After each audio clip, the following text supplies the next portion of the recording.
All right, so any questions, any doubts? No, sir. No, sir. वाह.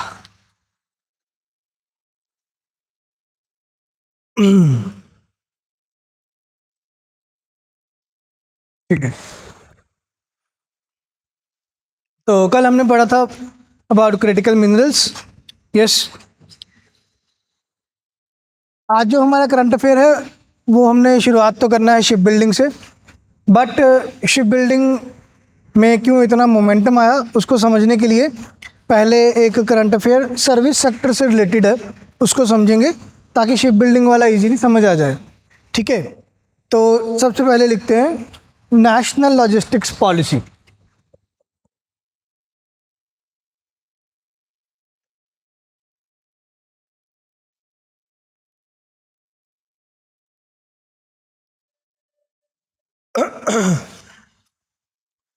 National logistics policy.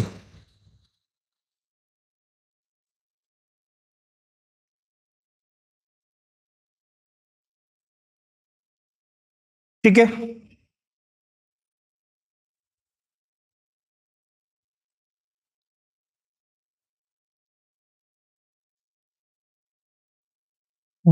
Because of the demand and supply mismatch. जो demand और supply में mismatch है इस कारण हमें इंपोर्ट करना पड़ता है. We produce it, we extract it, but demand is more and the supply is less. Simple. अगर हम सेम केस करें फॉर एप्पल्स, ठीक है, फ्रूट्स में सबसे ज़्यादा क्वांटिटी में जो इंपोर्ट होने वाला फ्रूट है वो एप्पल है. ठीक है. बट एप्पल तो इंडिया में भी प्रोड्यूस होता ही है. ठीक है. So why we are importing it? Because of demand and supply mismatch. ठीक है. We demand more, we supply less. And a very simple point. ठीक है. जनता सबसे ज़्यादा हमारी है तो डिमांड भी सबसे ज़्यादा हमारी होगी. सिंपली. अगर वर्ल्ड के मोस्ट पॉपुलस नेशन है, ठीक है, तो वर्ल्ड पर सबसे ज़्यादा डिमांड भी हमारी ही होगी. इसलिए वो डिमांड एंड सप्लाई मिसमैच के कारण इंपोर्ट करना पड़ता है. Alright. So now sorry, national logistics policy. पहले लॉजिस्टिक्स वर्ड का मीनिंग समझते हैं. लॉजिस्टिक्स वर्ड कहता क्या है? ठीक है. तो इसमें लिखिए any kind of infrastructure, any kind of infrastructure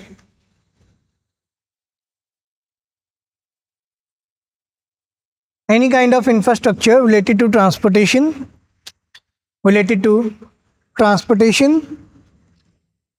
storage, warehousing,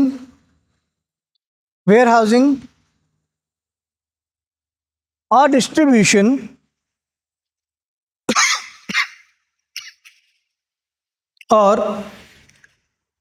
distribution comes under logistics.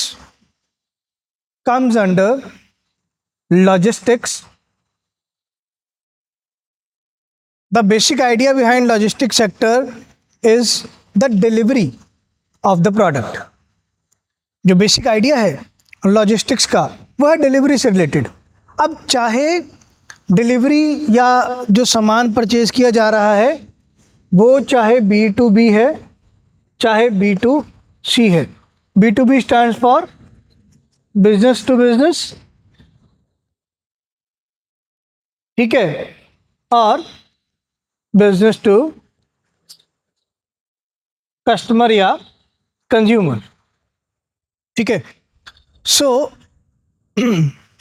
अगर हमने कहा कि फार्मर ने सीड परचेज किए, ठीक है, तो वो किस टाइप का परचेज होगा? B2B. ठीक है. और मैं मार्केट से जाके फ्लोर परचेज करके लेके आया, that will be comes under B2C. ठीक है. अब यहाँ पर चाहे B2B परचेज है चाहे B2C परचेज है, हमने इसका डिलीवरी अच्छा करना है, डिलीवरी को फास्ट करना है. इसलिए उस डिलीवरी को फास्ट करने के लिए हमें लॉजिस्टिक सेक्टर को बढ़ाना है. तो लॉजिस्टिक सेक्टर में क्या आ गया, all the infrastructure related to transportation, warehousing, distribution, storage etcetera, right. अब उसमें गवर्नमेंट कहते हैं हम लॉजिस्टिक्स को प्रमोट करने के लिए नेशनल लॉजिस्टिक पॉलिसी लॉन्च कर रहे हैं। ये लॉन्च होता है सितंबर 2023 में, सितंबर 2023 में। इसमें पहले विजन लिखेंगे, विजन क्या है गवर्नमेंट का, किस तरीके से गवर्नमेंट वर्किंग करना चाहते हैं लॉन्ग टर्म पर्सपेक्टिव में। तो सबसे पहले विजन लिखेंगे, to drive economic growth and business competitiveness, to drive economic growth and business competitiveness through an integrated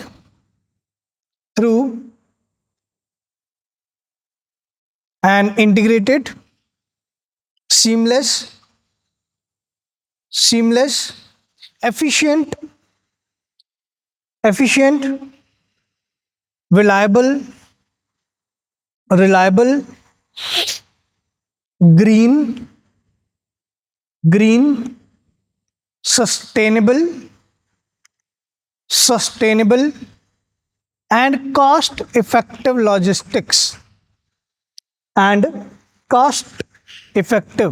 logistics ठीक है। तो गवर्नमेंट कहते हम ज़्यादा बढ़िया तरीके से इकोनॉमी का ग्रोथ चाहते हैं, साथ में हम अपने बिजनेस को कॉम्पिटिटिव बनाना चाहते हैं। मतलब जिसमें हम चाहें कि हमारे प्रोडक्ट की डिमांड बढ़े बाय या तो हमारे प्रोडक्ट की क्वालिटी ही बहुत ज़्यादा सुपीरियर है या हमारे पास कॉस्ट की एक बेनिफिट है कि हमारा प्रोडक्ट सस्ता बहुत ज़्यादा है।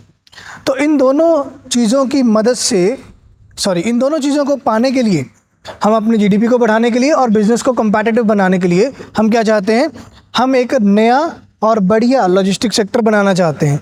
वो लॉजिस्टिक सेक्टर में कौन कौन से फीचर्स होंगे, वो इंटीग्रेटेड होगा, मतलब ऑल इंडिया एक नेटवर्क बना देना जो कि इंटरनेट प्लस जीपीएस के थ्रू लिंक्ड होगा। ठीक है। अब से फॉर एग्जांपल आप कुछ ऑर्डर करते हैं थ्रू मंत्रा या अमेज़ॉन और एनीथिंग, ठीक है, आपको hour by hour, day by day उसका लोकेशन ट्रैक होता है कि आपका पार्सल कहाँ है, राइट। अब वो जो ट्रैकिंग है, वो ट्रैकिंग इसलिए पॉसिबल है बिकॉज वहाँ पर सिस्टम में उन्होंने ऑपरेट किया कि प्रोडक्ट कहाँ से निकला और कहाँ पहुँचा। इसको अभी और फास्ट बनाना है by enabling it with GPS. ठीक है। तो गवर्नमेंट कहते कि जो हमारे गवर्नमेंट डिस्ट्रीब्यूशन चैनल्स हैं पीडीएस, उन पर हम ज़्यादा बढ़िया लॉजिस्टिक्स को इम्प्लीमेंट करने के लिए अपने गवर्नमेंट डिस्ट्रीब्यूशन व्हीकल्स को जीपीएस अनेबल्ड बनाएंगे, राइट। और जो हमारे वेयर हाउसेज होंगे वहाँ इंटरनेट की हेल्प से 24/7 सीसीटीवी अनेबल्ड वीडियो रिकॉर्डिंग रहेगा, ताकि कब प्रोडक्ट आया कब प्रोडक्ट निकला उसका भी हम ट्रांसपेरेंट मैनर में कर सकें, एक अकाउंटेबिलिटी के साथ रिकॉर्डिंग, राइट। ओके, हाँ जी मूर्तियों कोई बात नहीं, एक बार दोबारा समझ लीजिए। नेशनल लॉजिस्टिक पॉलिसी कर रहे हैं। आज का हमारा करंट अफेयर तो है शिप बिल्डिंग का, बट शिप बिल्डिंग में इतना मोमेंटम क्यों आया उसको समझने के लिए हम कर रहे हैं नेशनल लॉजिस्टिक्स पॉलिसी। तो नेशनल लॉजिस्टिक पॉलिसी आता है सितंबर 2023 में, जिसमें हमने कहा कि जो बेसिक आइडिया है इस पॉलिसी का वो है कि डिलीवरी को बहुत ज़्यादा स्पीडी करना। ठीक है। अब डिलीवरी कुछ भी हो सकता है, चाहे बिजनेस टू बिजनेस प्रोडक्ट्स का डिलीवरी हो सकता है, चाहे बिजनेस टू कस्टमर प्रोडक्ट्स का डिलीवरी हो सकता है। अब इसमें गवर्नमेंट कहते हैं हम डिलीवरी सिस्टम को बहुत ज़्यादा स्ट्रॉन्ग करना चाहते हैं by establishing a network of logistic sector in such a manner जिससे इकोनॉमी का ग्रोथ हो और बिजनेस कंपैटिटिव बने। अब वो नेटवर्क कैसा होना चाहिए, ठीक है। सबसे पहले पॉइंट क्या है कि वो इंटीग्रेटेड नेटवर्क होना चाहिए, ठीक है। उसको इंटीग्रेट करना है, किससे इंटीग्रेट करना है? इंटरनेट के साथ, जीपीएस के साथ, ठीक है। सेकंड पॉइंट हमने कहा, सेकंड फीचर क्या होना चाहिए ऐसे नेटवर्क में? Seamless efficient network. Seamless efficient network. अब यहाँ पर सीमलेस से मतलब है कि ऐसा नहीं है कि किसी पर्टिकुलर एरिया या किसी पर्टिकुलर प्रोडक्ट या किसी पर्टिकुलर डिपार्टमेंट के पास ही वो इंफॉर्मेशन अवेलेबल है, ठीक है। इसमें गवर्नमेंट चाहते हैं कि हम अराउंड 47 मिनिस्ट्रीज़ को इंटीग्रेट करें ताकि एक सीमलेस मैनर में इंफॉर्मेशन को डिस्बर्स किया जा सके, ठीक है। अगर हम कहें कि लॉजिस्टिक सेक्टर को प्रमोट करना है और उसमें डिस्ट्रीब्यूट करना है, not only the distribution of food, अगर हम कहें पीडीएस, पब्लिक डिस्ट्रीब्यूशन सिस्टम, ये कौन सी मिनिस्ट्री के अंडर आता है? पीडीएस, कंज्यूमर अफेयर्स, ठीक है, मिनिस्ट्री ऑफ कंज्यूमर अफेयर्स, ठीक। अब क्या सिर्फ इसमें ministry of consumer affairs involve है? नहीं, फूड भी इन्वॉल्व है, ठीक है, फूड प्रोसेसिंग भी इन्वॉल्व है, फार्मर्स भी इन्वॉल्व है, ठीक है, मिनिस्ट्री ऑफ ट्रांसपोर्टेशन भी इन्वॉल्व हो गया क्योंकि हम डिलीवरी की बात कर रहे हैं, ठीक है। तो इसलिए कहते हैं हमने कम से कम 47 मिनिस्ट्रीज को इंटीग्रेट करना है ताकि सीमलेस मैनर में, मतलब सीमलेस मतलब टाइम बाउंड मैनर में आपको हर इंफॉर्मेशन अवेलेबल रहे, right. And efficient, by efficient we means again same ही मीनिंग होता है इसका, कॉस्ट इफेक्टिवनेस, कम से कम कॉस्ट में प्रोडक्ट पहुंचे कस्टमर के पास या जो भी परचेजर है, ठीक है, कम से कम प्रोडक्ट में परचेजर या कस्टमर के पास प्रोडक्ट पहुंच जाए, ऑलराइट। तो इस तरीके से गवर्नमेंट कहते हैं हम एक नेशनल नेटवर्क लॉजिस्टिक्स का क्रिएट करना चाहते हैं, ठीक, ये विजन है गवर्नमेंट का, ठीक है। देन लिखिए the target of national logistic policy. Government क्या टारगेट एस्टैब्लिश करना चाहते हैं?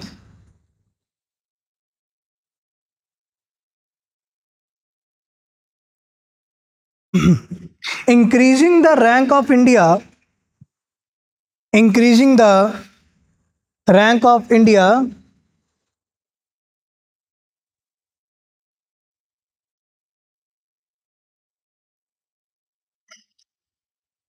और किसी को भी माइक इशू आ रहा है बच्चे online?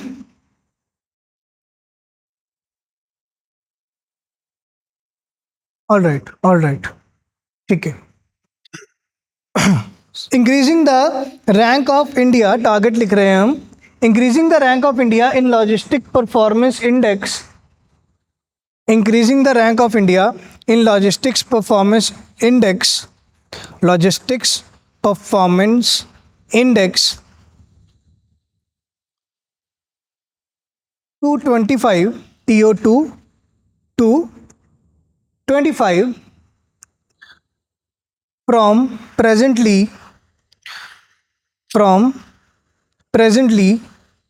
38 by 2030, by 2030,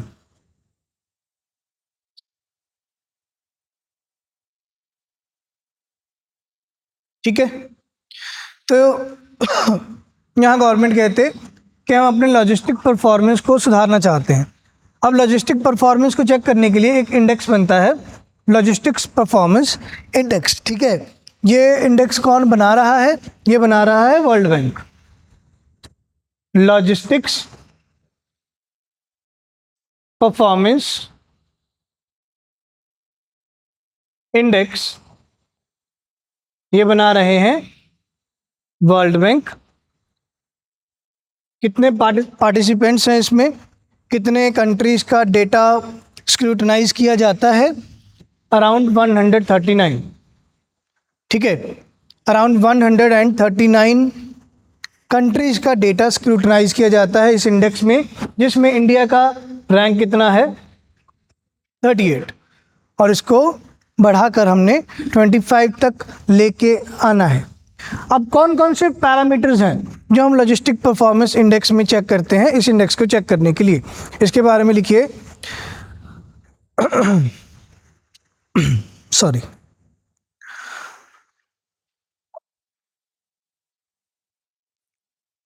first of all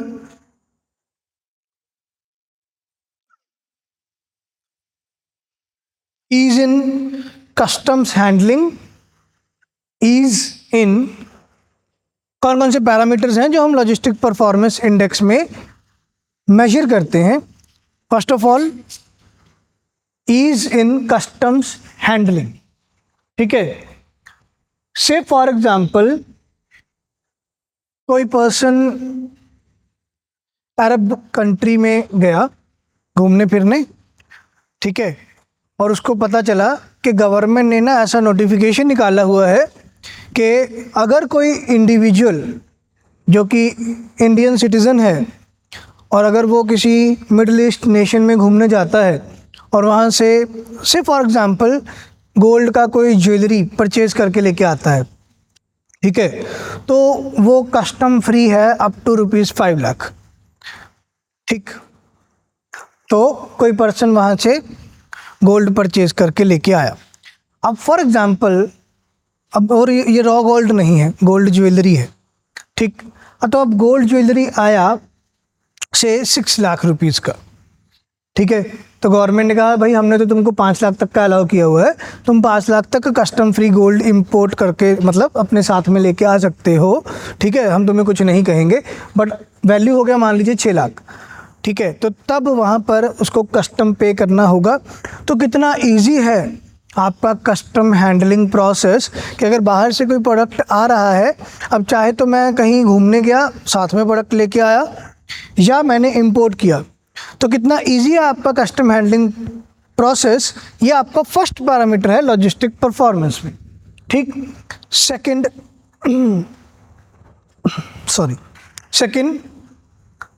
ease of arrangement of shipments, ease of arrangement of shipments, ठीक है। अब यहाँ पे बात आती है एक्सपोर्ट से रिलेटेड कि आपके एक्सपोर्टर्स कितने इजीली शिपमेंट अरेंज कर पाते हैं जब उन्होंने प्रोडक्ट बाहर बेचना है, ठीक। तो ease of arrangement of shipments, ठीक है। इंडिया में जो शिपिंग कंपनीज़ हैं, हमारे पास अराउंड 4 शिपिंग कंपनीज़ हैं जो गवर्नमेंट ऑन्ड हैं और लगभग 10 से 12 शिपिंग कंपनीज़ हैं जो प्राइवेटली ऑन्ड हैं, ठीक है। बट इनके पास all weather and all sea vessels available नहीं हैं जो हर तरह के वेदर में और हर तरह के ओशियंस में या सीज़ में ट्रैवल कर पाए, ठीक है। से हम कहें कि इंडिया से बहुत ज़्यादा स्टील एक्सपोर्ट हो रहा है, रॉ स्टील और फॉर्म में, ठीक है। India is the second largest producer and exporter of raw steel after China, ठीक है। तो हम स्टील एक्सपोर्ट करते हैं। अब स्टील को एक्सपोर्ट करने के लिए उनको बेल्स में मतलब बॉल की फॉर्म में उनको मोल्ड करके एक्सपोर्ट किया जाता है, ठीक है। पंजाबी च गट्ठा कहते हैं जिन्हों। तो अब यहाँ पर हमारे पास पहले तो सबसे पहले ऐसा मशीन ही अवेलेबल नहीं है जो उस रॉ स्टील को बेल की फॉर्म में मोल्ड करेगा। अब वो मोल्ड करके फिर कितने ज़्यादा हैवी वेट क्रेन्स चाहिए जो उसको शिप में लोड करेंगे, और शिप का कितना ज़्यादा ग्रेविटेशनल पुल के साथ बना हुआ एक वेसल चाहिए जो उस हैवी स्टील को होल्ड कर ले और वो फिर भी फ्लोट कर पाए इजीली पानी में, ठीक है। तो वो हम सिंगापुर का एक कंपनी है पैसिफिक इंडिया के नाम से, ठीक है। तो वहाँ से हम ये अपना शिपमेंट करवाते हैं। तो हमें लॉजिस्टिक सर्विसेज इंपोर्ट करनी पड़ती हैं। अपना एक एक्सपोर्ट करने के लिए हमें लॉजिस्टिक सर्विसेज फॉरेन कंट्री से इंपोर्ट करनी पड़ रही हैं। तो वहाँ पर गवर्नमेंट को लगा कि शिपिंग को अरेंजमेंट करना है, उसमें भी हम अपना नंबर सुधारेंगे जो कि पैरामीटर है इस परफॉर्मेंस इंडेक्स का, ठीक। सॉरी, नेक्स्ट लिखिए quality of logistic services. Third parameter quality of logistic services के विद इन इंडिया आपके पास जो लॉजिस्टिक सर्विसेज अवेलेबल हैं उनका कितना क्वालिटी है। ठीक है, अब से हम विद इन इंडिया बात करें, ठीक है, आपके पास इतने ज़्यादा कैरिंग कैपेसिटी के ट्रक्स अवेलेबल नहीं हैं जो मोर देन 12 कार्स लेकर ट्रांसपोर्ट कर सकें। ठीक है, इंडिया में ऐसे ज़्यादा हैवी डटी ट्रक्स अवेलेबल ही नहीं है जो 12 से ज़्यादा गाड़ियाँ एक टाइम पे इकट्ठी ट्रांसपोर्ट कर सकें। ठीक है, फिर जैसा हम वो बात कर रहे थे कि डिमांड एंड सप्लाई मिसमैच। ठीक है, कि जी माल आ रहा है, रास्ते में है, 4 दिन बाद आएगा, रजिस्ट्रेशन करवा लो गाड़ी की, आ जाएगी। तो वो डिमांड एंड सप्लाई मिसमैच भी जनरेट ना हो और आप अपनी लॉजिस्टिक सर्विसेज की क्वालिटी को इम्प्रूव करो।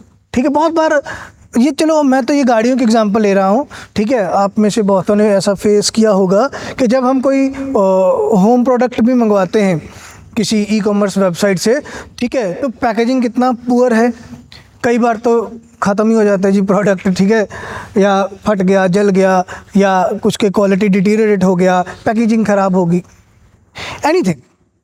तो यहाँ पर आपकी लॉजिस्टिक सर्विसेज की क्वालिटी हैम्पर हो रही है, तो गवर्नमेंट कहते हैं हम इसको भी सुधारना चाहते हैं। देन लिखिए GPS enabled tracking and tracing system, GPS enabled tracking and tracing system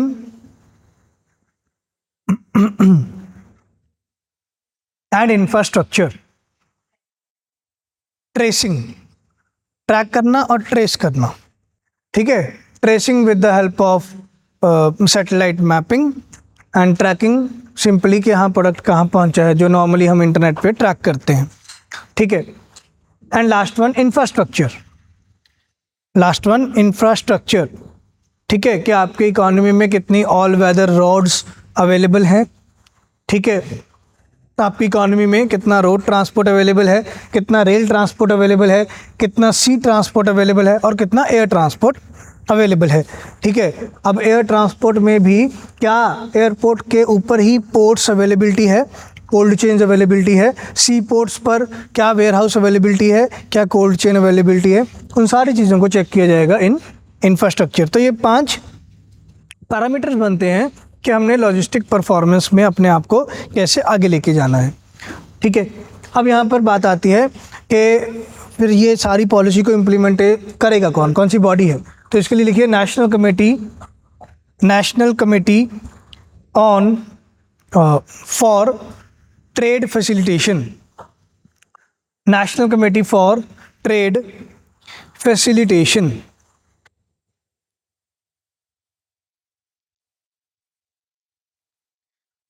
national committee for trade facilitation. ठीक है, तो ये एक ऑब्जर्विंग एंड सुपरवाइजरी बॉडी है जो नेशनल लॉजिस्टिक पॉलिसी के इम्प्लीमेंटेशन को सुपरवाइज कर रहे हैं। ठीक है,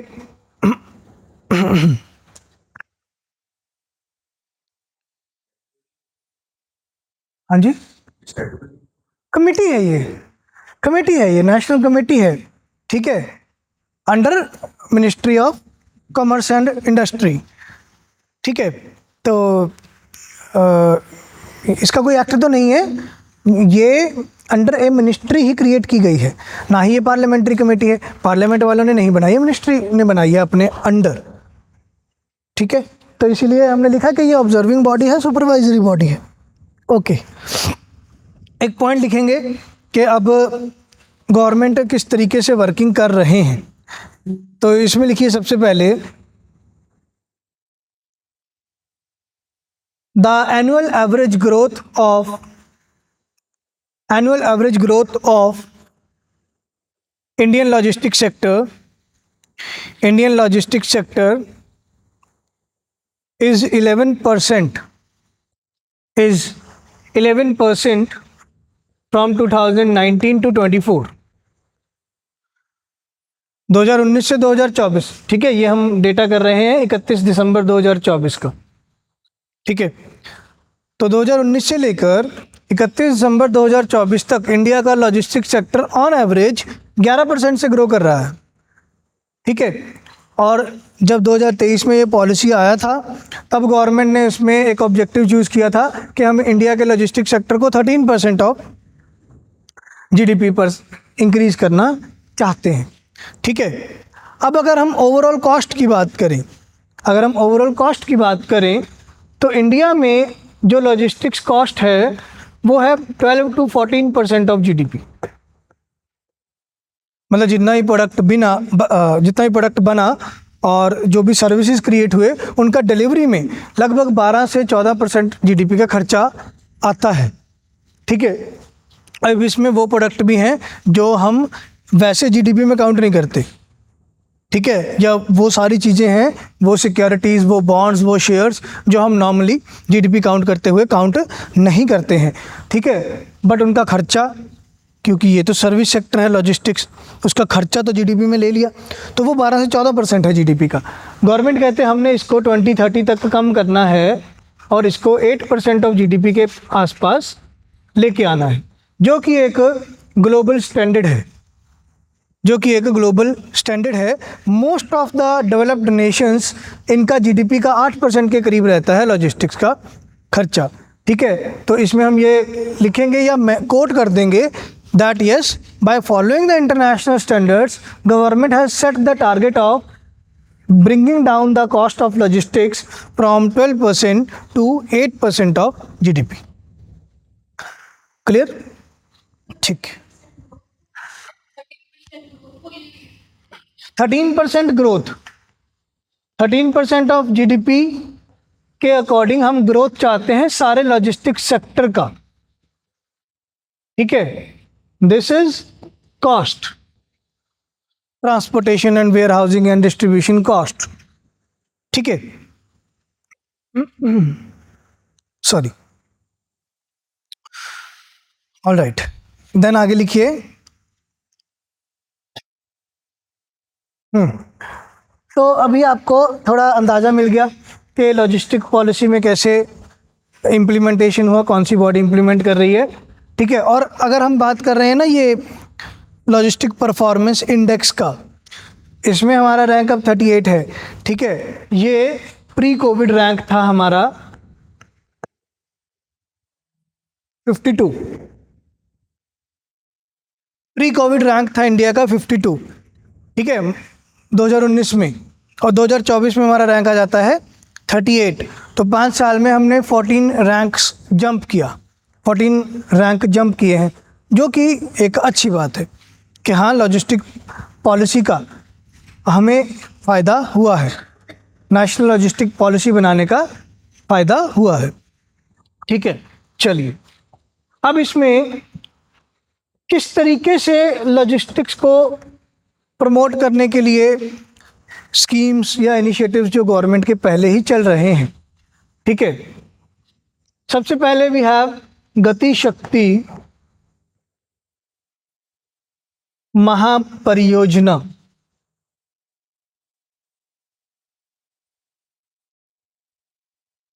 गति शक्ति महापरियोजना, ठीक है।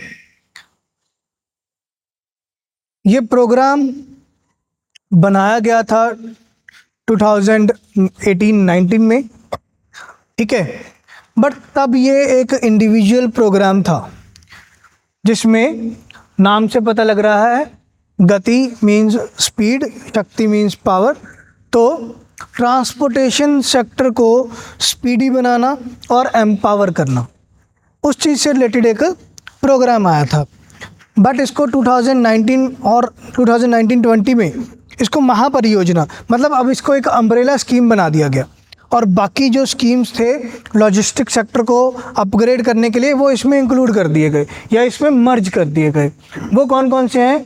First of all Bharatmala, this is for road transport, ठीक है। पर्वतमाला, this is for rail and road in mountain areas या हिली एरियाज।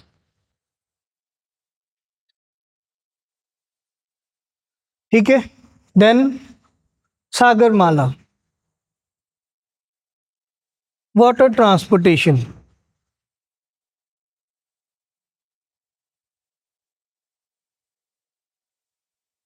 ठीक, देन उड़ान स्कीम,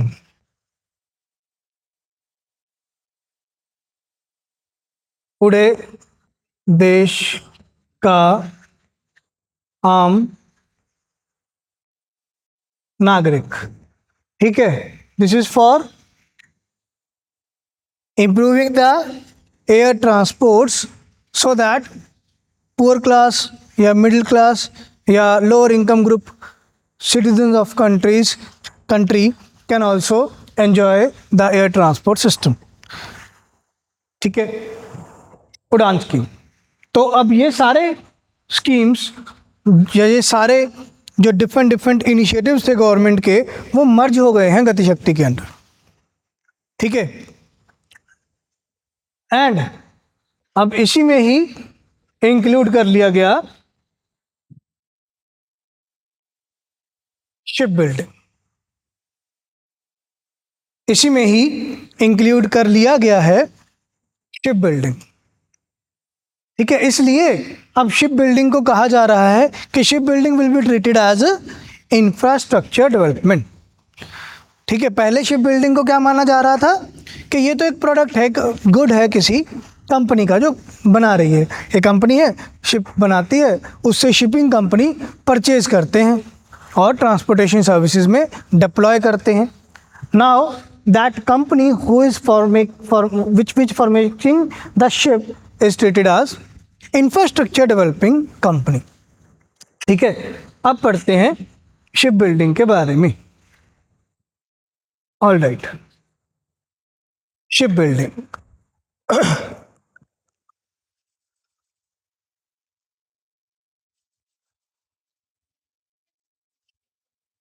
हमने शिप बिल्डिंग को समझने के लिए अभी तक ये सारा बेस समझा है कि कैसे नेशनल लॉजिस्टिक पॉलिसी को पुश मिला और हमने सारे लॉजिस्टिक परफॉर्मेंस को सुधारने के लिए एक नया पॉलिसी बनाया। अब उसमें हमने कहा कि अगेन वाटर ट्रांसपोर्ट को ज़्यादा स्ट्रॉन्ग करने के लिए हम शिप बिल्डिंग को भी इंफ्रास्ट्रक्चर डेवलपमेंट का पार्ट बनाना चाहते हैं। ठीक है, okay.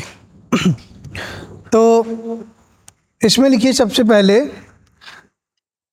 in the budget 2025, in the union budget 2025, in the union budget 2025, shipbuilding will be treated as, normally treated as, shipbuilding is treated as infrastructure development, infrastructure development. तो union budget 2025 में government ने कहा कि ship building को infrastructure development कहा जाएगा। Now अब इसका एडवांटेज क्या होगा कि गवर्नमेंट कहते कि जितने भी हमारे कैपिटल सब्सिडी स्कीम्स हैं, you know the meaning of capital subsidy? Yes. तो जितने भी हमारे कैपिटल सब्सिडी स्कीम हैं, इसका मतलब जो कोई कंपनी इंफ्रास्ट्रक्चर क्रिएट कर रही है, दैट मीन्स वो कैपिटल स्टॉक क्रिएट कर रहे हैं। तो अब सारी कैपिटल सब्सिडी स्कीम के लिए एलिजिबल हो जाएंगे ये शिप बिल्डिंग कंपनीज जो कि शिप बिल्डिंग का काम कर रहे हैं। ठीक है, सेकंड पॉइंट, तो फर्स्ट पॉइंट लिख लीजिएगा कि कैपिटल सब्सिडी मिलेगा जैसे ही शिप बिल्डिंग को इंफ्रास्ट्रक्चर का पार्ट माना गया है। सेकंड पॉइंट जो हमने बजट वाली क्लास में भी पढ़ा था, MRO will also be treated as infrastructure. MRO will also be treated as infrastructure. MRO stands for maintenance, repair and overhaul. Maintenance, repair and overhaul, इन चीज़ों को भी इंफ्रास्ट्रक्चर में ही काउंट किया गया है अब इसका मतलब इनको भी कैपिटल सब्सिडी मिलेगा, ठीक है। अच्छी कोई कंपनी है जो वेसल्स का मेंटेनेंस या रिपेयर या ओवरहॉल का वर्क करते हैं, ठीक है। What is the difference between maintenance and repair? Maintenance में ओल्ड टूल्स को ही तोड़ मोड़ के ठीक किया जाता है, रिपेयर में हम नया टूल चेंज कर देते हैं for scraped tool. And overhaul में ओनली एक्सटर्नल बॉडी पार्ट को कैसे हम इंटैक्ट रखने की कोशिश कर रहे हैं, जो शिप का एक्सटर्नल बॉडी पार्ट है, नॉट द इंटरनल के कहाँ मशीन लगा है, कहाँ इंजन लगा है एंड ऑल, वो नहीं। ओवरऑल मीन्स सिर्फ external body part, external body vessel का किस तरीके से हम मेंटेनेंस या रिपेयर कर रहे हैं, उसको नाम दे दिया जाता है ओवरहॉल का, ठीक है। तो मेंटेनेंस या रिपेयर या ओवरहॉल को भी इंफ्रास्ट्रक्चर की कैटेगरी में रखा गया, इस पर भी कैपिटल सब्सिडी मिलेगी, ठीक है। से फॉर एग्जांपल कोई इंडिविजुअल जिसने आईटीआई इंस्टीट्यूट से वेल्डिंग का काम सीख लिया और उसमें भी उसने मेन ट्रेड अपना यही अपनाया से शिप बिल्डिंग में मैं मेंटेनेंस में जाना चाहता हूँ और मैं वहाँ वेल्डिंग का काम करना चाहता हूँ, ठीक है। तो अब वो कोई भी टूल्स परचेज करेगा तो गवर्नमेंट कहते हैं हम उसको 25% कैपिटल सब्सिडी प्रोवाइड करेंगे, ठीक है। 25% कैपिटल सब्सिडी प्रोवाइड करेंगे, ठीक है। तो ये एक ना एग्जांपल भी बनती है, अगर आप एग्जांपल कोट करना चाहें, और creation of self employment in India, कैसे गवर्नमेंट बूस्ट कर रहे हैं सेल्फ एम्प्लॉयमेंट को इंडिया में, ठीक है। तो वो पर्सन अब rather than working under any engineer, अगर वो पर्सन खुद का भी काम करना चाहेगा तो उसको एक मोटिवेशन मिल गई कि ठीक है यार, अगर के 5 लाख के भी कोई टूल्स परचेज करने पड़ गए ना, ठीक है, तो उसका 25% मुझे कैपिटल सब्सिडी के रूप में वापस रिफंड आ जाएगा, ठीक है। प्लस हमने बजट में पढ़ा था कैसे स्टार्टअप लगाने के लिए एमएसएमई वालों को लोन मिलेगा एंड ऑल, तो अगेन वो सारा पार्ट आप कोट कर सकते हैं, ठीक है। अब इसमें लिखते हैं गवर्नमेंट किस तरीके से बेनिफिट्स प्रोवाइड कर रहे हैं। ये तो हो गए for the creation of infrastructure. Now और किन चीज़ों में गवर्नमेंट बेनिफिट्स प्रोवाइड कर रहे हैं इसमें?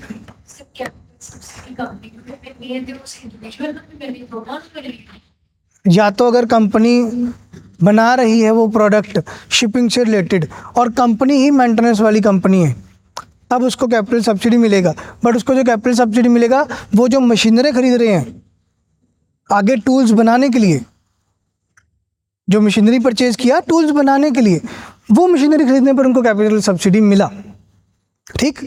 मैं अगर चाहता हूं कि मैं ये एमआरओ का काम करूं, फिर जब मैं टूल परचेज करने जाऊंगा तब मुझे 25% सब्सिडी मिलेगा। उनको जो सब्सिडी मिल रहा है मशीनों के ऊपर वो ज़्यादा है, वो अराउंड 80% भी जा सकता है, ठीक है, क्योंकि एक मशीन का कॉस्ट ही मान लो 2 करोड़ रुपए है, तब उनको वो सब्सिडी मिलेगा। यहाँ पर आपको टूल्स एंड इक्विपमेंट्स में 25% सब्सिडी है, ठीक, ओके। नाउ लिखिए government has allocated 5.8 lakh crore, government has allocated 5.8 lakh crore for up till 2035.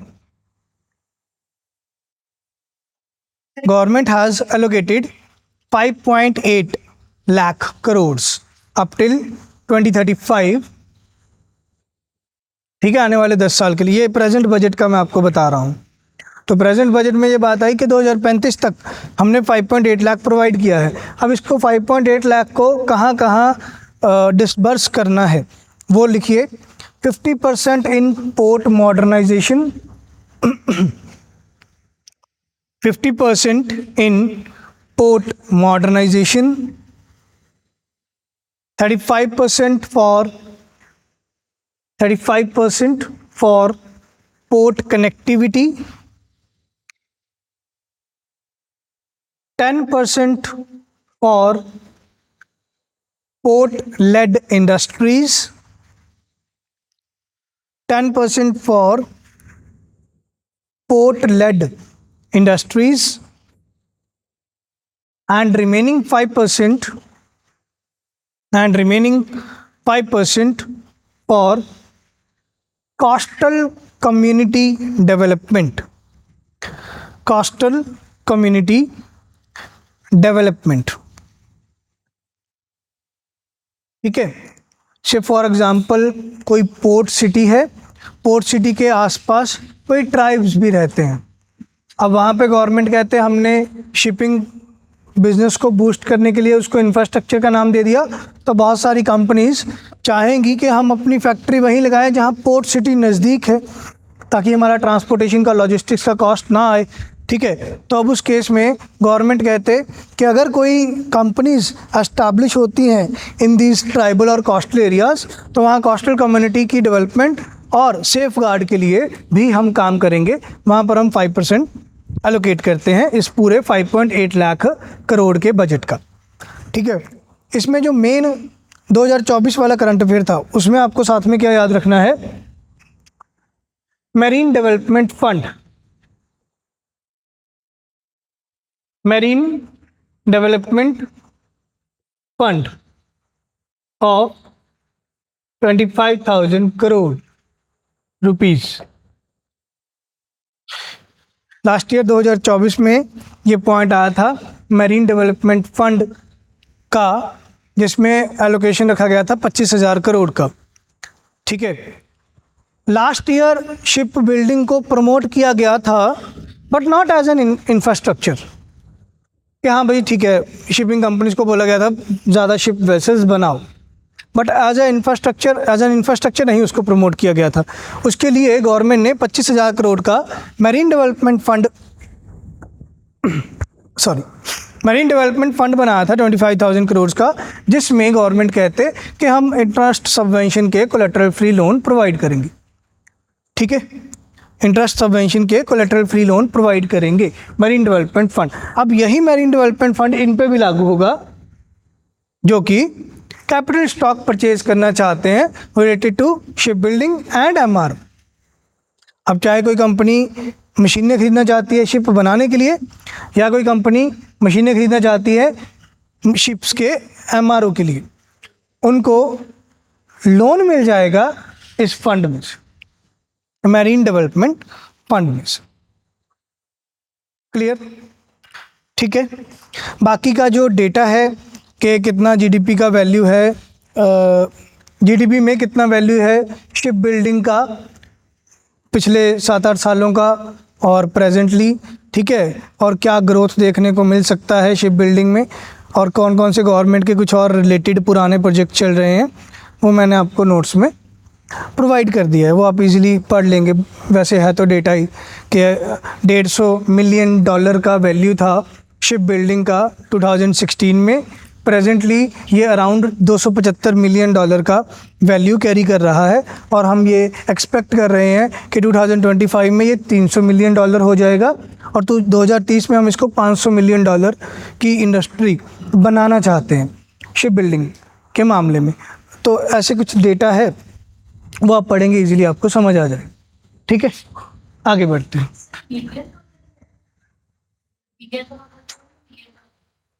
एक सेकेंड, $बिलियन ही होगा, मैंने मिलियन बोला, $बिलियन।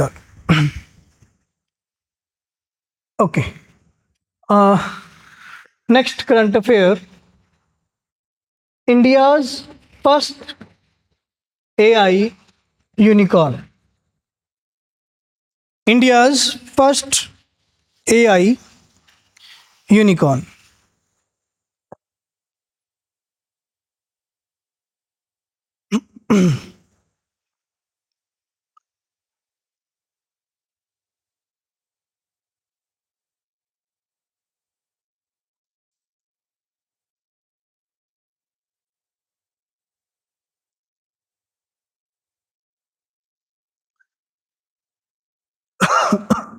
इसमें लिखिए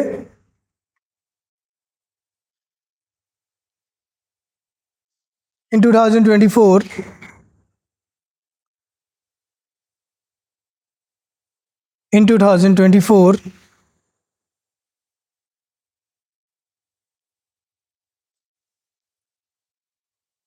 ओला ग्रुप, ओला OLA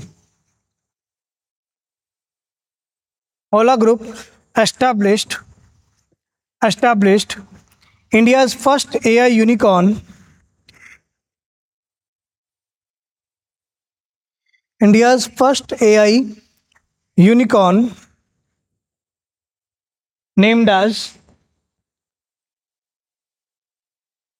Crew Trim, named as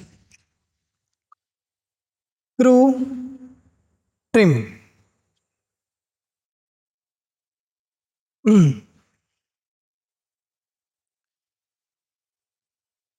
ठीक है, फर्स्ट ऑफ ऑल यूनिकॉर्न क्या होता है, इसका मीनिंग लिख लीजिए कि मीनिंग है क्या यूनिकॉर्न का। According to department of promotion of industries and internal trade DPIIT, department of promotion of industry and internal trade,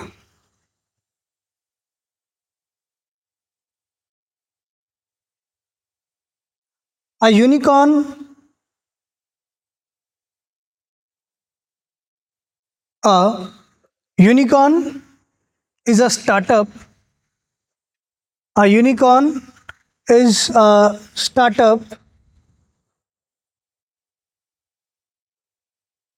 of value over $1 billion, of value over $1 billion,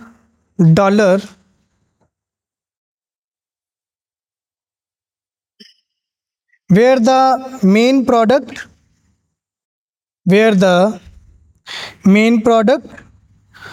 or delivery of product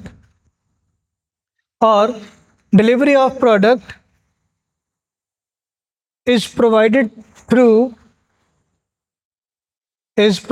through e-business.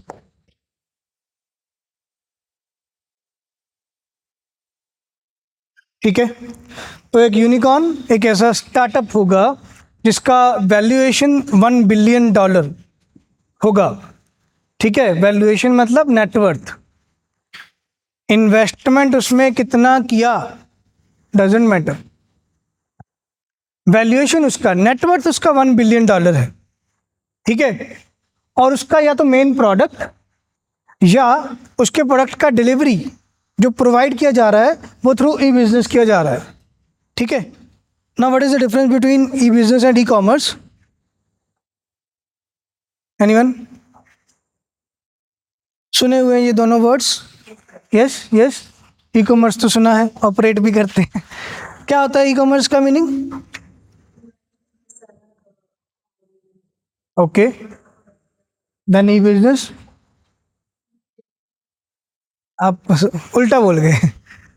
ये ई business है when each and every function of your business is through internet only। आप अपने business के सारे functions जब electronic manner में perform कर रहे हो, ठीक है, उसको कहा जाता है ई बिजनेस। प्रोडक्शन ऑफ प्रोडक्ट या production of services, delivery of services. ठीक है, एक सीनियर ने अपने जूनियर से कम्युनिकेट करना है, that too with the help of internet. ठीक है, तो आपके सारे फंक्शंस, अब फंक्शंस को हम कौन कौन सी कैटेगरीज में डिवाइड करते हैं? Production, sales, marketing, HR, accounts, finance, R&D and purchasing. तो आपके बिजनेस के सारे फंक्शंस आप इलेक्ट्रॉनिक मैनर में परफॉर्म कर रहे हो, that is E business. And e commerce जहाँ पे आप सिर्फ delivery of product electronic manner में परफॉर्म कर रहे हो, या सिर्फ एक पार्ट, दैट इज सेल्स। आप ये वाला पार्ट कर रहे हो through internet online, that is e commerce. ठीक है, ई कॉमर्स।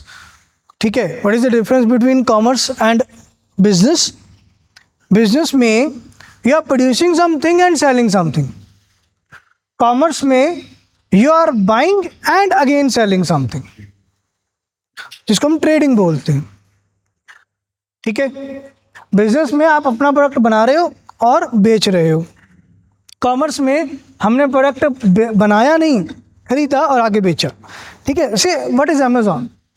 अमेजॉन तो एक इंटरमीडियरी, एक मिडलमैन के रूप में काम कर रहा है बिटवीन यू एंड से नाइकी, प्यूमा, आइडास, एनीथिंग। ठीक है, तो अमेजॉन ने प्रोडक्ट खरीदा नाइकी से, आपको डिलीवर किया। सेम एज स्विगी, स्विगी वालों ने मैकडी से बर्गर खरीदा, आपको डिलीवर किया। तो वो ई कॉमर्स है।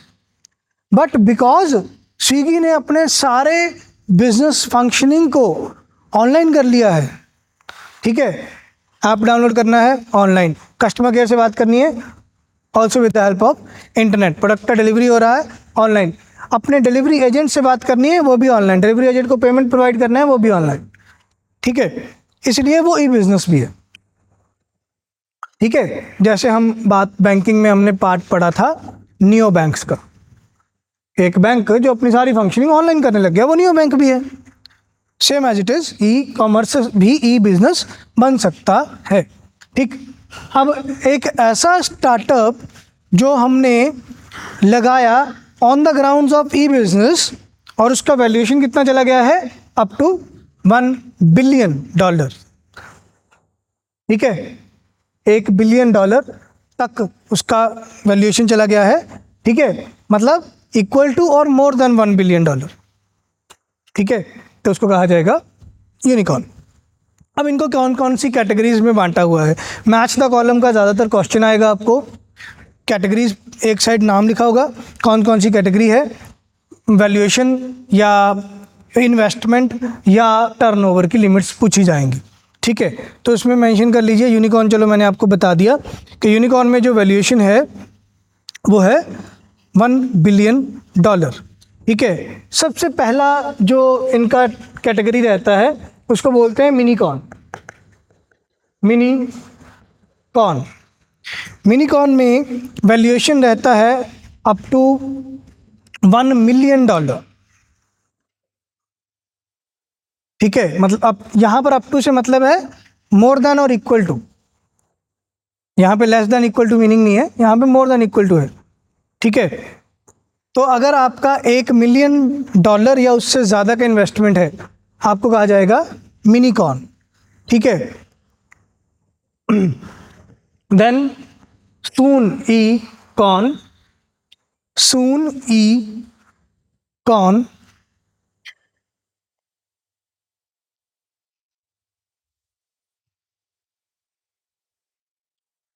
सून ई कॉर्न।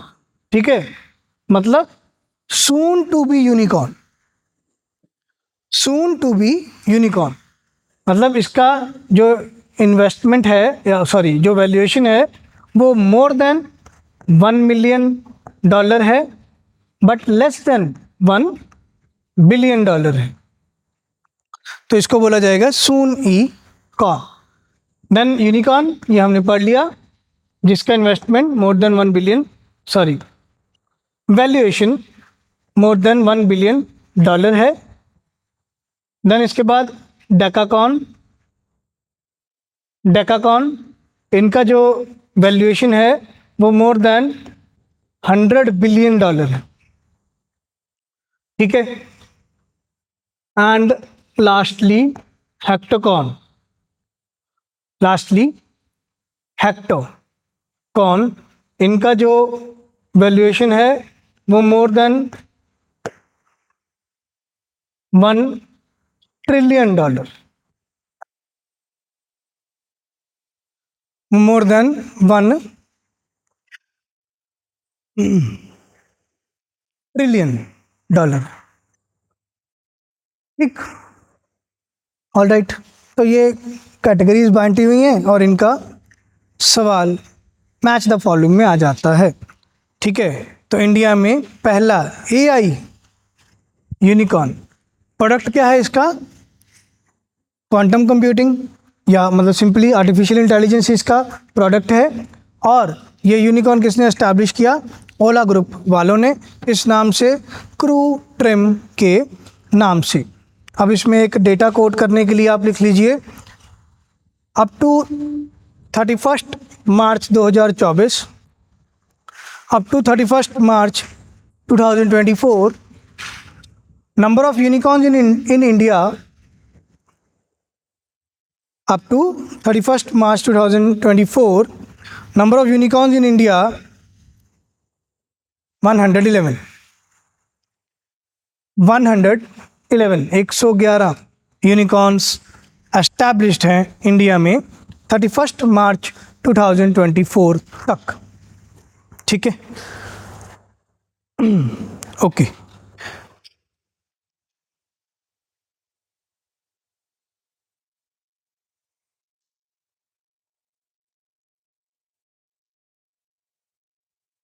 गवर्नमेंट के कुछ मेजर्स लिख लीजिए।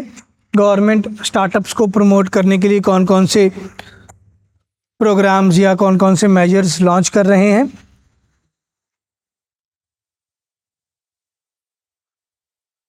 डैका का है जी $100 बिलियन से ज़्यादा। ठीक है, measures, first of all startups culture को प्रमोट करने के लिए गवर्नमेंट का AIM scheme, AIM stands for Atal innovation mission. Yes, very good, Atal innovation mission. Then we have Pradhan Mantri Kaushal विकास योजना, प्रधानमंत्री कौशल विकास योजना।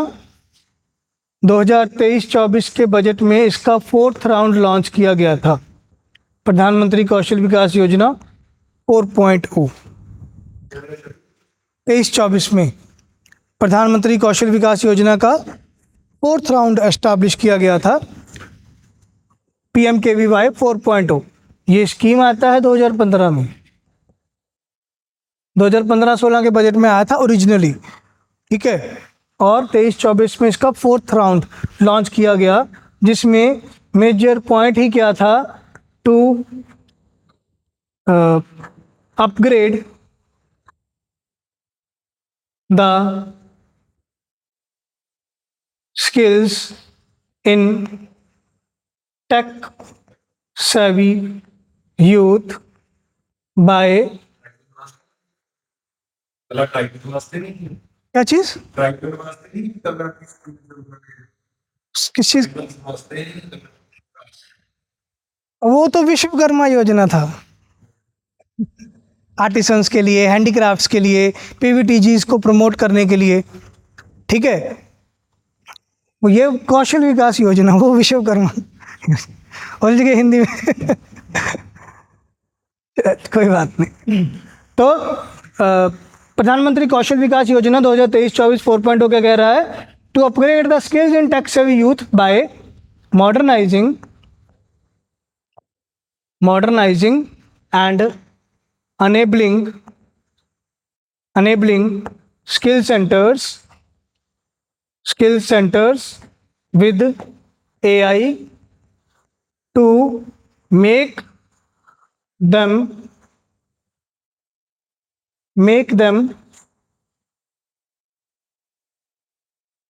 all required as per industrial revolution 4.0। ठीक है, ये स्लोगन था या विजन कह लीजिए प्रधानमंत्री कौशल विकास योजना 4.0 का, कि जो इंडिया का right now take savvy youth है उसको स्किलिंग और रीस्किलिंग प्रोवाइड करनी, किस मामले में? एआई के मामले में, ताकि उनका डिमांड आए अब उन इंडस्ट्रीज़ में जो इंडस्ट्रीज़ अपने आप को 4th रेवोल्यूशन के लिए प्रिपेयर कर रही हैं। ठीक है, ओके। आईआर के रेवोल्यूशंस बताए हुए हैं मैंने आपको, नहीं? आईआर में जो रेवोल्यूशंस हैं वैसे ही शायद आई गेस आपने आईआर की क्लास में भी पढ़े होंगे, इंडस्ट्रियल रेवोल्यूशन 1, 2 या 3। इंडस्ट्रियल रेवोल्यूशन 1 आता है जिसमें सेकेंडरी सेक्टर में हैवी मशीनरी आता है, मैकेनाइजेशन होता है, mechanisation of processes, production process को या प्रोडक्शन प्रोसेस का मशीनीकरण होता है। ठीक है, कोई भी प्रोडक्ट जो कि रॉ फॉर्म में या चाहे फिनिश्ड फॉर्म में अवेलेबल है, क्या उसको मशीनों से पास करवा के उसमें कोई और किंतु परंतु करके उसको चेंज किया जा सकता है? तो वहाँ पर आया first industrial revolution. Second industrial revolution आता है जब इन्हीं मशीनों में ऑटोमेशन आ जाती है, automation of machinery, automation of machinery.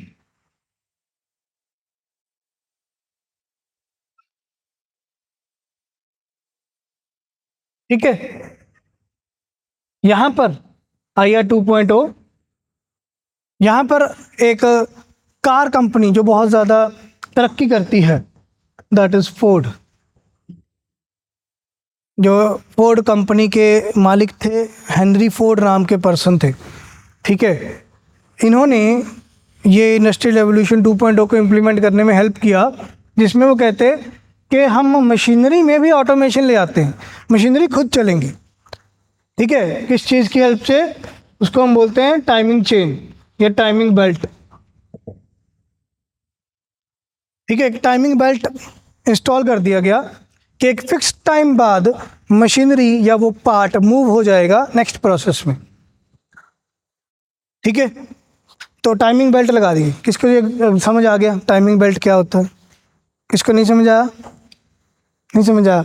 से फॉर एग्जांपल कार बनानी है, कार मशीन से बनानी है, वो आईआर 1.0। ठीक है, कार का से आउटर जो बॉडी है वो प्रिपेयर किया।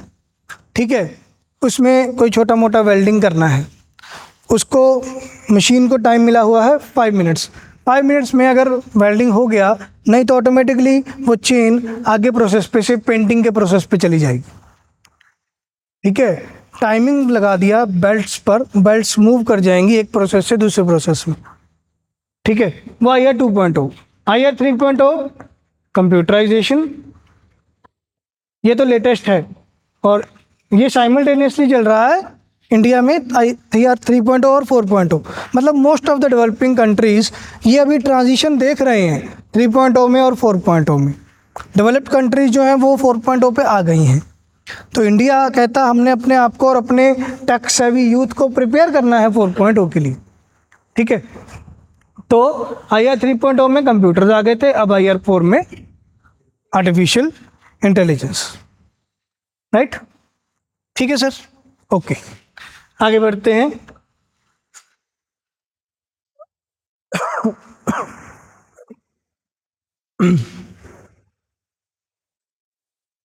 अच्छा, एक रह गया, वो मेजर्स लिख रहे थे ना हम, measures for unicorn development.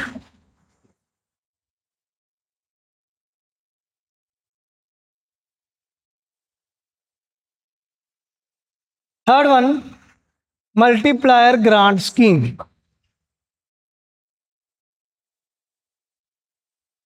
Multiplier grant scheme,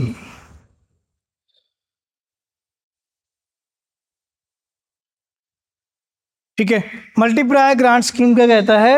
government कहते कि हम एक फंड क्रिएट करते हैं जिसका नाम रखा गया स्टार्टअप इंडिया सीड फंड। हम एक फंड क्रिएट करते हैं स्टार्टअप इंडिया सीड फंड। इस फंड में गवर्नमेंट कहते हैं हम स्टार्टअप्स को ओपन होने के लिए जो लोन चाहिए वो लोन इस फंड से प्रोवाइड करेंगे।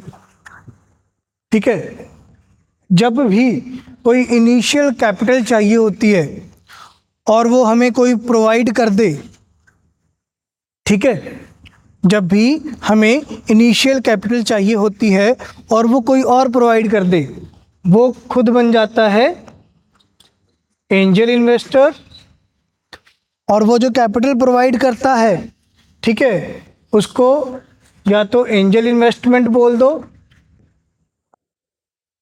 या एक और नाम दे सकते हैं उसको, सीड कैपिटल,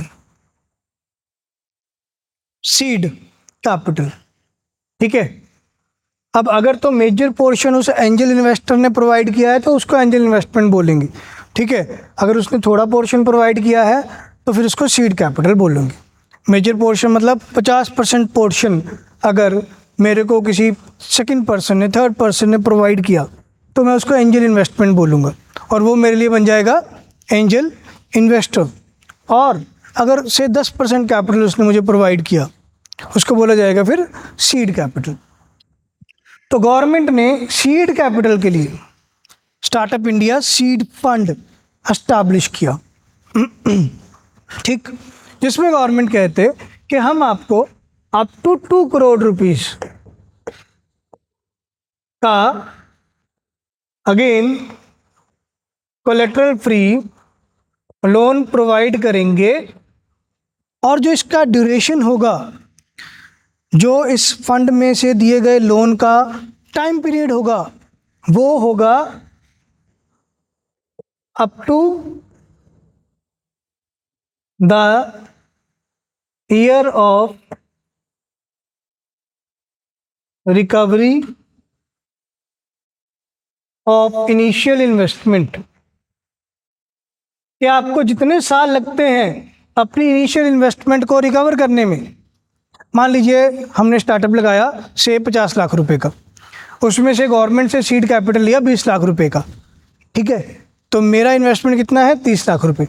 तो मेरा जो इनिशियल इन्वेस्टमेंट है 30 लाख का, जिस दिन मेरे वो 30 लाख रिकवर हो जाएंगे उसके बाद मैंने रीपे करना है, ठीक है। इसलिए इसका नाम क्या आया, ग्रांट, मल्टीप्लायर ग्रांट स्कीम, इसलिए इसको ग्रांट बोल दिया गया कि बहुत लंबे टाइम तक का ये लोन चलेगा, ठीक। और मल्टीप्लायर ये एक इकोनॉमिक थियरी है, ठीक है। मल्टीप्लायर जो वर्ड है या जो ये टर्म है, ये टर्म प्रोवाइड किया था कान नाम के पर्सन ने, प्रोफेसर कान नाम के पर्सन थे, इन्होंने प्रोवाइड किया था। इन्होंने कहा था कि जब भी इकोनॉमी में इन्वेस्टमेंट इंक्रीज होता है, से इन्वेस्टमेंट इंक्रीज हुआ 50%, उससे इनकम में जो इंक्रीज आता है वो मल्टीप्लाइड टाइम इंक्रीज आता है, से इनकम में इंक्रीज हुआ 200%, तो इन्वेस्टमेंट में जो इंक्रीज हुआ उससे इनकम में 4 गुना, 4 टाइम्स मल्टीप्लाइड इंक्रीज आया इनकम में, उसको मल्टीप्लायर इफेक्ट बोलते हैं, ठीक। तो मल्टीप्लायर के रूप में ये 2 करोड़ काम करेगा। गवर्नमेंट कहते हैं इससे हम सोच रहे हैं कि 2.5 टाइम्स इनकम बढ़ेगी ये स्टार्टअप लगाने वालों की। अगर अब वो हमसे 1 करोड़ रुपए लोन लेके जा रहे हैं स्टार्टअप लगाने के लिए, तो विद इन 1 ईयर उनकी इनकम जो है या उनका टर्नओवर जो है वो 2.5 करोड़ तक देखने को मिलेगा। तो मल्टीप्लायर ग्रांट स्कीम के नाम से इसको बताया जा रहा है। और यही फंडा है, यही लॉजिक है गवर्नमेंट का कि हमने बजट में पढ़ा था कि कैसे पिछले 5 साल में capital expenditure more than double हो गया। अगेन वहीं गवर्नमेंट मल्टीप्लायर इफेक्ट इस्तेमाल करती है, ठीक है, जिसको हम थोड़ी खानदानी भाषा में बाद में क्राउड इन भी बोल देते हैं, कि सरकार ने कहा हमने लगाएंगे 11 लाख करोड़, उससे इन्वेस्टमेंट प्राइवेट इन्वेस्टमेंट मोटिवेट होगी, मान लीजिए अगेन 11 लाख करोड़, तो गवर्नमेंट ने 11 लाख करोड़ लगाया, उससे मान लीजिए इनकम जनरेट हुई से 40 लाख करोड़, तो इन्वेस्टमेंट हुआ 11 लाख करोड़, इनकम हुआ 40 लाख करोड़, 4 गुना ज़्यादा, तो वो मल्टीप्लायर इफेक्ट ही होता है।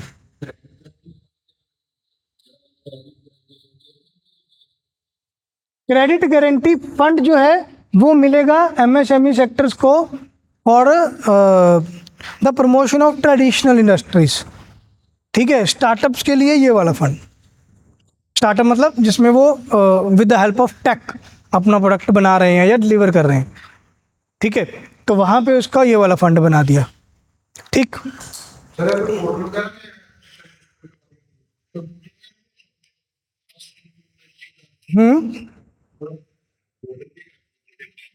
पोर्टल, हाँ इसका नाम है एनजीओ बनाया था अभी पिछले साल, स्टार्टअप समथिंग है, मैं प्रॉपर नाम नहीं याद आ रहा। स्टार्टअप वर्ड तो आता है बीच में और एक और वर्ड आता है .gov.in, इस तरीके से इसका पूरा पोर्टल है, ठीक है। और पहले जब स्टार्टअप, ये इंडिया स्कीम है, ये स्टार्टअप इंडिया स्कीम जब आया था तब ये एक स्कीम था अंडर अटल इनोवेशन मिशन। अब इसको फुल फ्लेज सेपरेट एक मिशन बना के लॉन्च कर दिया है, तो ये चीज़ें चलती हैं। बाकी ये वाला जो पोर्शन है कि कैसे स्टार्टअप आते हैं, ये हम उसमें पढ़ना था इंडस्ट्री में, बट क्योंकि इसमें अब ये यूनिकॉर्न की बात आ गई तो इसको मैंने अमर्जिंग सेक्टर में पढ़ा दिया आपको कि चलो ये अमर्जिंग सेक्टर में कि हाँ ताज़ा कोई नया सेक्टर डेवलप हो रहा है। तो ये पहला यूनिकॉर्न है ये इंडिया का, स्टार्टअप इंडिया से ही है, हाँ स्टार्टअप इंडिया के नाम से ही है platform. Okay, so these are some measures related to upgradation और implementation of more hybrid natures of startups in India, ठीक है। ओके, चलो बहुत आज के लिए। कल हम पढ़ेंगे अमर्जिंग मार्केट में ही, अमर्जिंग टॉपिक्स में ही एक दो पॉइंट से। इंडिया मूव करना चाहता है लिविंग वेज पर। Now India is promoting minimum wage structure, ठीक है, बट इंडिया चाहता है कि हम अमर्जिंग इकोनॉमीज़ में या डेवलप्ड इकोनॉमीज़ में जो स्ट्रक्चर फॉलो होता है वेज रेट प्रोवाइड करने का, दैट इज़ लिविंग वेज। तो हम लिविंग वेज पर ट्रांसफ़र हों। पहले मैंने सोचा था कि इसको लेबर में कराऊंगा, बट ठीक है क्योंकि ये ज़्यादा एक डिबेट का टॉपिक है तो इसको हम अमर्जिंग इकोनॉमी के टॉपिक में ही कर लेंगे। और कुछ कॉरपोरेट गवर्नेंस के नॉर्म्स में चेंज आया है, ये टॉपिक हमारे रह जाएंगे फॉर दिस अमर्जिंग सेक्टर। इसके बाद हमारा बैंकिंग और कैपिटल मार्केट वाला पोर्शन शुरू हो जाएगा, ठीक है। All right, any questions, any doubts? Okay, and notes मैं आपको आज ही प्रोवाइड कर दूंगा, ठीक है।